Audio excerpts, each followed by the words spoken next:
بسم اللہ الرحمن الرحیم۔ کیا باغ فدق صرف ایک باغ تھا یا ایک مکمل سلطنت؟ آخر یہ عظیم باغ کتنے بر اعظموں میں پھیلا ہوا تھا؟ امام موسیٰ کاظم علیہ السلام نے اس سوال کا آخر کیا جواب دیا اور یہ حقیقت آج تک کیوں چھپائی گئی؟ اگر آپ انہی سب سوالات کے جوابات جاننا چاہتے ہیں تو جڑے رہیے ہمارے ساتھ اس ویڈیو میں۔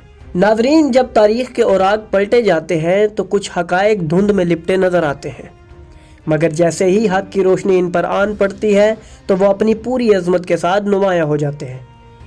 انہی تاریخی صفحات میں ایک سوال بھی موجود ہے جو صدیوں سے تحقیق و جستجو کا مرکز بنا ہوا ہے۔ آخر فدق کی حدود کتنی وسیع تھیں؟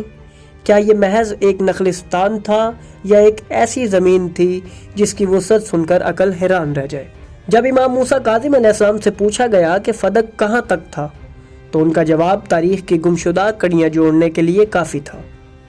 ایک ایسا جواب جو ظاہر کرتا ہے کہ فدق کی حقیقت کسی عام زمین کی نہیں بلکہ ایک وسیع تر حقیقت کی علامت تھی۔ جب ہم کتب و احادیث کا مطالعہ کریں تو ہمیں کئی ایسے سوالات ملتے ہیں جو آدھی ادھوری معلومات دیتے ہیں اور جن کا جواب آج تک پورا نہیں ملا۔ انہی رازوں میں سے ایک راز باغ فدق کا بھی ہے۔ کتابوں میں ملتا ہے کہ ایک دن امام موسیٰ کاظم علیہ السلام سے فدق کے متعلق عظیم سوال کیا گیا۔ کتاب اخبار الخلفاء میں آیا ہے کہ ایک دن ہارون رشید نے امام موسیٰ کاظم علیہ السلام کے حضور پیشکش کی کہ میں آپ کو فدق واپس کرنا چاہتا ہوں، آپ فدق لے لیں۔ امام موسیٰ کاظم علیہ السلام نے فدق لینے سے انکار کیا، لیکن ہارون نے بہت زیادہ اصرار کیا۔ امام علیہ السلام نے فرمایا، میں فدق واپس نہیں لوں گا، ہاں البتہ اس صورت میں لے لوں گا کہ جو حدود میں معین کروں وہ تمہیں دینا ہوں گی۔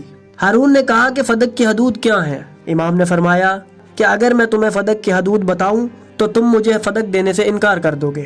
ہارون نے کہا کہ آپ کو اپنے جد بزرگوار کی قسم فدق کی حدود معین کرو، میں ضرور واپس کروں گا۔ امام موسیٰ کاظم علیہ السلام نے فرمایا، اس کی پہلی حد عدن ہے۔ یہ سن کر ہارون رشید کا چہرہ متغیر ہوا اور کہا، فرمائیے۔ امام نے فرمایا، اس کی دوسری حد سمرقند ہے۔ یہ سن کر ہارون کی حیرانی اور پریشانی میں مزید اضافہ ہوا۔ امام موسیٰ کاظم علیہ السلام نے مزید فرمایا کہ اس کی تیسری حد افریقہ ہے۔ یہ سن کر ہارون کے چہرے پر سیاہی چھا گئی اور کہنے لگا کہ اس کی آخری حد بتائیں۔ آپ نے فرمایا، اس کی چوتھی حد سیف البحر ہے۔ امام نے مزید فرمایا کہ اس کی حدود جزائر اور آرمینیا سے ملتی ہیں۔ یہ سن کر ہارون نے کہا، اب تو میرے لیے کچھ باقی نہیں بچا، آئیے اور میری جگہ بیٹھ جائیے۔ امام موسیٰ کاظم علیہ السلام نے فرمایا، میں نے تجھے بتا دیا تھا اگر میں نے فدق کی حدود بتائیں تو تم کسی صورت میں فدق واپس نہیں کرو گے۔ اس موقع پر ہارون نے ارادہ کر لیا کہ امام علیہ السلام کو شہید کر دیا جائے۔ ایک اور روایت جس کے راوی ابن اسبات ہیں، اس میں آیا ہے کہ حضرت امام موسیٰ کاظم علیہ السلام نے فرمایا تھا، فدق کی پہلی حد آرائش مصر ہے، دوسری حد دومت الجندل ہے، تیسری حد احد ہے، چوتھی حد سیف البحر ہے۔ یہ سن کر ہارون نے کہا تھا، ان حدود کے اندر تو یہ ساری دنیا سمائی ہوئی ہے۔ امام موسیٰ کاظم علیہ السلام نے فرمایا، فدق یہودیوں کے ہاتھ میں تھی، خداوند تعالیٰ نے بغیر جنگ اور لشکر کشی کے پیغمبر اکرم صلی اللہ علیہ وآلہ وسلم کے تصرف میں دے دی تھی۔ پھر اللہ نے اپنے نبی کو حکم دیا کہ فدق اپنی بیٹی حضرت فاطمہ سلام اللہ علیہ کے حوالے کر دو۔ ناظرین، اہل بیت کی سلطنت کسی ظاہری تخت یا دنیاوی حکومت کی محتاج نہیں، بلکہ ان کی بادشاہت علم، حکمت، عدل اور اخلاق کی بنیاد پر قائم ہے۔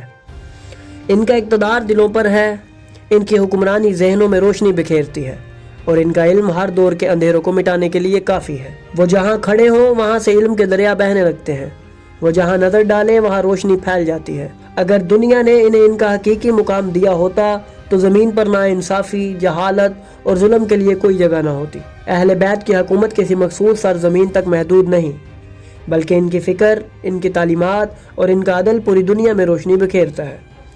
ان کی بادشاہت ہمیشہ باقی رہنے والی ہے کیونکہ وہ وقت اور زمانے سے نہیں بلکہ حق اور صداقت سے جڑی ہوئی ہے۔ تو ناظرین، اگر آپ کو ہماری یہ کاوش پسند آئی تو ہماری ویڈیو کو لائک کریں، ہمارے چینل کو سبسکرائب کریں اور بیل آئیکن کو بھی دبا دیں تاکہ آپ کو ہماری آنے والی مزید ویڈیوز ملتی رہیں اور آپ علم سے مستفید ہوتے رہیں۔